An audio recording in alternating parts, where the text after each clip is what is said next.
अस्सलामु अलैकुम वरहमतुल्लाहि वबरकातुहू। Welcome to my YouTube channel food passion simply. आज मैं यहाँ आपके लिए लेकर आई हूँ बहुत ही मज़ेदार से कोफ्ते आलू की रेसिपी, कोफ्ता करी। तो इसको बनाने के लिए हम कुछ टिप्स एंड ट्रिक का इस्तेमाल करेंगे। अगर आपने मेरी वीडियो को मुकम्मल देखा तो आप भी इसी तरीके से डिलीशियस रेसिपी बना पाएंगे। तो मेरी वीडियो को स्किप मत कीजिएगा। और इसके साथ अगर आपने मेरे चैनल को सब्सक्राइब नहीं किया है तो प्लीज़ आप मेरे चैनल को सब्सक्राइब कर लें, बेल आइकॉन ज़रूर दबाएँ। और चलिए वीडियो को स्टार्ट करते हैं। बिस्मिल्लाहिर्रहमानिर्रहीम। यहाँ पर मैंने बीफ का कीमा लिया है और ये आधा किलो के करीब कीमा है। ठीक है, आपने बिल्कुल चिकनाई के बगैर इसको रूखा कीमा लेना है। और यहाँ 3 मीडियम साइज़ की प्याज मैंने मोटा मोटा काट लिया है। और यहाँ मैंने हाफ़ बन जो है अपना, मैंने इसमें हरा धनिया लिया है और 13 से 14 के करीब मैंने हरी मिर्चें ली हैं। आप टेस्ट के अकॉर्डिंग हरी मिर्चें ऐड कर सकते हैं। इन सबको मैंने ग्राइंडर में अच्छे तरीके से ग्राइंड कर लेना है। अब यहाँ मैंने ड्राई गरम मसाला लिया है जिसमें 2 चम्मच बेसन है।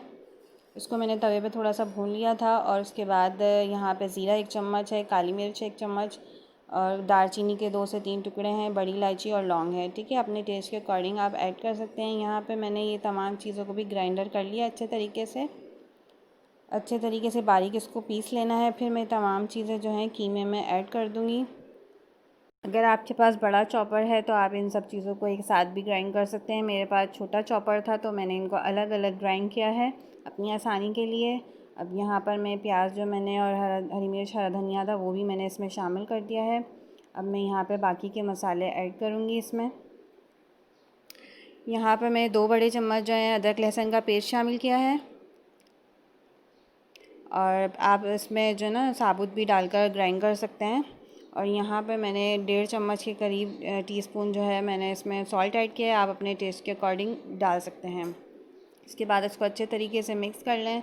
अच्छे तरीके से इसको आपने मिक्स कर लें। अगर आप इसको चॉपर में कर लें तो ज़्यादा बेहतर है, तमाम चीज़ें यकजान हो जाएंगी। मैं यहाँ पे चॉपर का इस्तेमाल कर रही हूँ। ठीक है,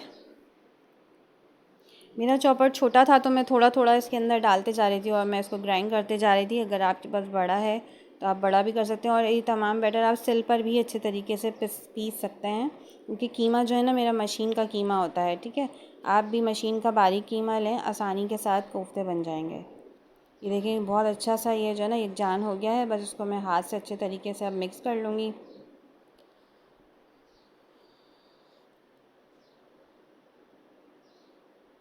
अच्छे तरीके से आपने हाथों की मदद से इसको मिक्स कर लेना है। और उसके बाद आपने अपने साइज़ जितना भी आपको कोफ्तों का साइज़ रखना है उस साइज़ के मुताबिक आपने गोल इसको पहले प्रेस करना है हाथ से मुट्ठी से अच्छे तरीके से, ताकि इसके तमाम क्रैक्स निकल जाएं। और इसमें आपने पानी की फ़िक्र नहीं करनी है कि पानी, अगर आप पानी लगाकर भी इसको स्मूथ कर सकते हैं। ठीक है, आपने बहुत अच्छे तरीके से इसको प्रेस करके गोल बॉल बनानी, कोई भी क्रैक्स ना हो इसमें। ठीक है, इसके बाद मैंने तमाम बॉल्स तैयार कर ली थी इसी तरीके से एक ही साइज़ में। अब हम यहाँ पे मसाला बनाने की तैयारी करेंगे। हमने कोफ्ते तमाम तैयार कर लिए हैं। यहाँ पर मैंने 2 से 3 मीडियम साइज़ की जो है ना बारीक काटी है प्याज को, बिल्कुल जैसे मुझे गोल्डन फ्राई करना है तो मैंने इसलिए बारीक बारीक स्लाइसेस किए हैं। यहाँ मैंने हाफ़ कप ऑयल ले लिया है, पैन गरम कर लिया है। अब इसमें मैं प्याज को शामिल कर दूँगी और इसको मैं गोल्डन फ्राई होने तक के लिए पकाऊँगी। अगर आप मेरी रेसिपी को मुकम्मल फ़ॉलो करेंगे तो इंशाल्लाह आप भी बहुत अच्छे कोफ्ते बना सकेंगे। क्योंकि बहुत सारे लोगों को ना कोफ्ते बनाते हुए ये होता है कि उनके कोफ्ता जो है वो टूट जाता है या उनको ठीक से नहीं बन पाता। तो उसके लिए आप मेरी इन टिप्स को फ़ॉलो कीजिएगा। ठीक है, यहाँ मेरे देखिए तकरीबन प्याज थोड़ी सी पिंक शेड में आ गई है। अब यहाँ मैं आँच को थोड़ा सा बढ़ा के और मैं इसको गोल्डन कलर तक के ले आऊँगी। ठीक है, यहाँ देखें अभी मेरी प्याज तकरीबन गोल्डन कलर हो गया है। बस इसको मैं थोड़ा सा और फ्राई करूँगी और उसके बाद मैंने इन तमाम प्याज को निकाल कर अलग फैला लेना है प्लेट में। इसका ऑयल जितना भी आप इसके अंदर से निकाल लें। और ये देखें क्रिस्पी फ्राई प्याज मेरी रेडी हो गई है। अब मैं इसको ठंडा करने के लिए साइड पर रख दूँगी। चलें अब दोबारा से हम इसी ऑयल के अंदर थोड़ा सा साबुत गरम मसाला ऐड करेंगे, जिसमें लौंग, काली मिर्च और बड़ी इलायची, छोटी इलायची है। और तेज़पत्ता भी आप डाल सकते हैं, मेरे पास तेज़पत्ता नहीं था इसमें, मैंने इसीलिए तेज़पत्ता शामिल नहीं किया है। बस जैसे ही तेल थोड़ा सा कड़कड़ आने लगेगा तो मैं इसके अंदर अदरक लहसुन का पेस्ट शामिल कर दूँगी। तकरीबन 2 से ढाई चम्मच के करीब मैंने अदरक लहसुन का पिसा हुआ पेस्ट इसमें शामिल कर दिया है। अब थोड़ा सा पानी ऐड कर देंगे ताकि ये जले ना। इसको अच्छे तरीके से हमने भूनना है। थोड़ी सी इसकी जो स्मेल होती है उसकी, बस उसके बाद हमने इसके अंदर मज़ीद मसाले ऐड करेंगे। बस यहाँ पर मैंने अब इसमें 2 चम्मच भर के जो है लाल मिर्ची इस्तेमाल की है, लाल मिर्च, ठीक है। उसके बाद मैं इसके अंदर डालूँगी 2 चम्मच ही भरकर मैंने इसमें डालना है धनिया का पाउडर।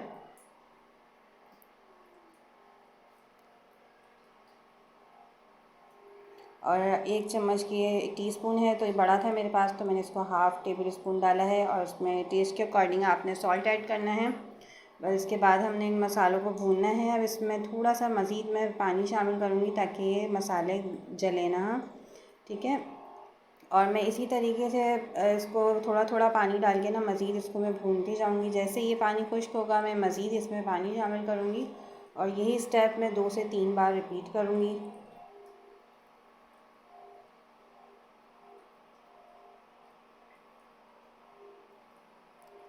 ये देखिए यहाँ पे इसने तेल छोड़ा है। देखिए इसके बाद मैंने थोड़ा सा मज़ीद पानी और डाला है और इसको मैं दोबारा से भूनूँगी अच्छे तरीके से कि इसका मसाले के अंदर जो कच्चापन है वो दूर हो जाए।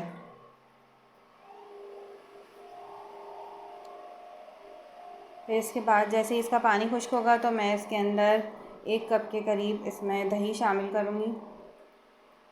ये देखिए मैं इसको भून रही हूँ अच्छे तरीके से, इस तरह चम्मच चलाना है ताकि नीचे मसाला लगे ना, ठीक है। इसी तरीके से आपने इसको चलाते जाना है और इसको भूनने जाता है। ये भूनने का अमल कहलाता है, इससे मसालों का कच्चापन दूर हो जाता है। ये देखें यहाँ पे जो है ना तेल ऊपर आ गया है, पानी खुश्क हो गया है। तो अब मैं इसके अंदर देखें 1 प्याली के करीब इसमें मैंने भरकर जो है दही इस्तेमाल करी है, ताज़ा दही है। इसको आपने फेंट कर आपने फिर डालना है।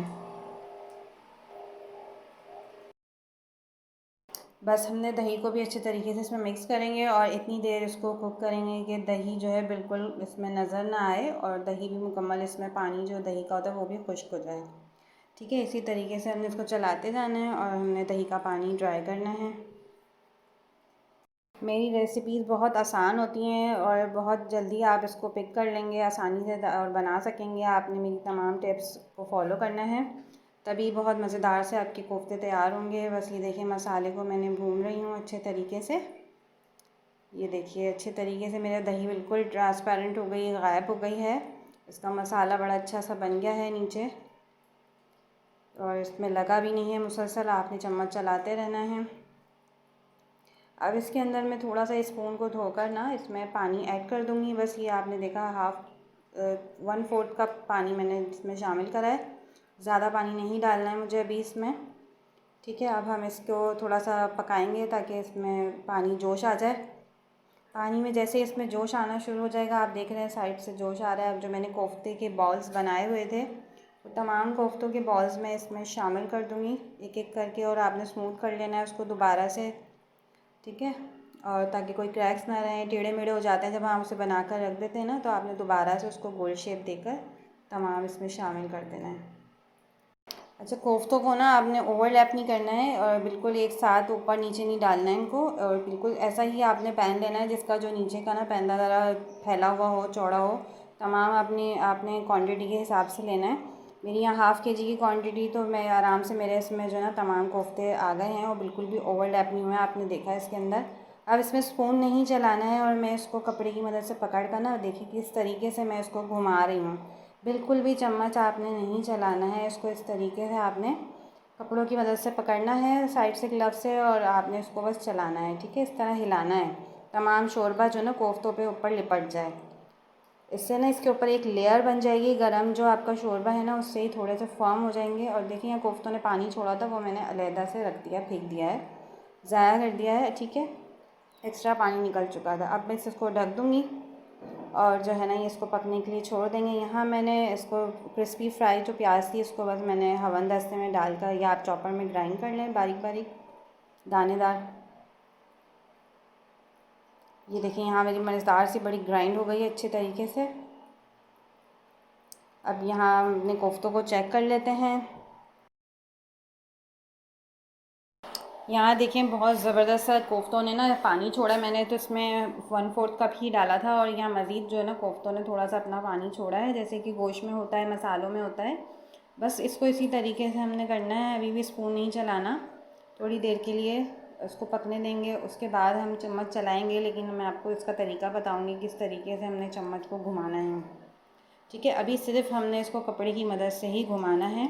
ये टिप आपने फॉलो करनी है, तभी आपके कोफ्ते नहीं टूटेंगे।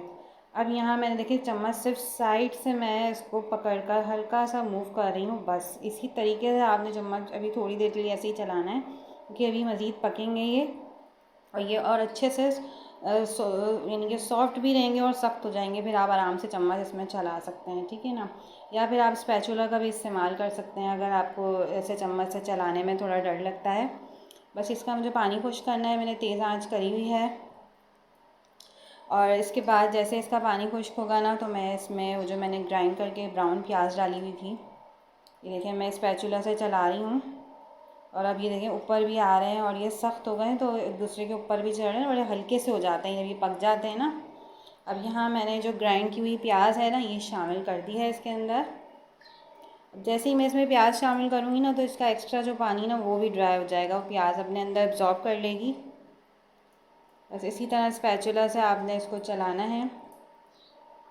प्याज अगर मैं इस स्टेज पे मैंने शामिल की है इसलिए कि अगर मैं पहले से वो मसाला भूनते टाइम अगर मैं ब्राउन प्याज शामिल कर देती ना, तो वो प्याज लगती है नीचे, फिर मैं जब कोफ्ते ऐड करती तो वो नीचे चिपकने का ख़तरा होता है। इसीलिए मैंने जब कोफ्ते गला लिए, मुकम्मल पक गए, तब मैंने इसमें प्याज ऐड की है। अब यहाँ आप अपने टेस्ट के अकॉर्डिंग शोरबा कर सकते हैं। अगर आपको इस स्टेज पे बग़ैर आलू के पसंद है तो आप ऐसे ही सर्व कर सकते हैं, बिल्कुल तैयार हैं, गार्निशिंग डालें और सर्व करें। लेकिन यहाँ मैं आलू शामिल करूँगी तो मैंने थोड़ा सा शोरबा किया है ताकि मेरे आलू जो हैं गलने में आसानी हो। ठीक है, अब मैं यहाँ आलू शामिल कर दूँगी इस स्टेज पे। ठीक है ना, यही चीज़ें आपने फॉलो करनी है कि कहाँ पर क्या शामिल करना है, तभी आपके बहुत ज़बरदस्त और टेस्टी कोफ्ते बनेंगे। बस ये शोरबा इतना है कि इसमें आलू गल जाएंगे और ये थोड़ा सा गाढ़ा भी हो जाएगा, ठीक है ना। अब यहाँ मैं ऊपर से थोड़ी सी इसकी गार्निशिंग ऐड कर रही हूँ। हरी मिर्चें हैं चॉप की हुई और हरा धनिया है साबुत स्लिट करी हुई, मैंने 1-2 हरी मिर्चें शामिल कर देनी है। बस ये हमारे आलू गलने तक बस हमें इसे पकाएंगे, उसके बाद हम इसको सर्व करेंगे इंशाल्लाह। बस इसका मैं ढक्कन कवर कर रही हूँ ताकि आलू गल जाएं। ये देखें बड़े मज़ेदार से हमारे कोफ्ते तैयार हो गए हैं। अब मैं इसको सर्व करती हूँ। ये देखें, यहाँ मैं आपको इसको काट कर भी दिखाऊंगी। ये देखें बहुत ही मज़े के और बहुत सॉफ्ट बने हैं। मैं आपको बता नहीं सकती कि कितने टेस्टी बने थे, और बहुत सबको पसंद आए। इंशाल्लाह आप भी ट्राई करें, आपको भी अच्छे लगे हैं तो मेरी रेसिपी को ज़रूर लाइक कीजिएगा मेरी वीडियो को, और फ्रेंड एंड फैमिली में ज़रूर शेयर कीजिएगा, और मुझे नीचे कमेंट्स में ज़रूर फ़ीडबैक दीजिएगा। यहाँ मैं बताती चलूँ एक चीज़ और कोफ्तों में डलती है, वो है खशखाश। मेरी बहनें सोचेंगी कि मैंने खशखाश नहीं डाली, हाँ तो मैंने बग़ैर खशखाश के बनाया है और इसकी टेस्ट पे बिल्कुल भी फ़र्क नहीं पड़ता, ये बहुत डिलीशियस बनते हैं। आप लोग ज़रूर ट्राई कीजिएगा। Thanks for watching.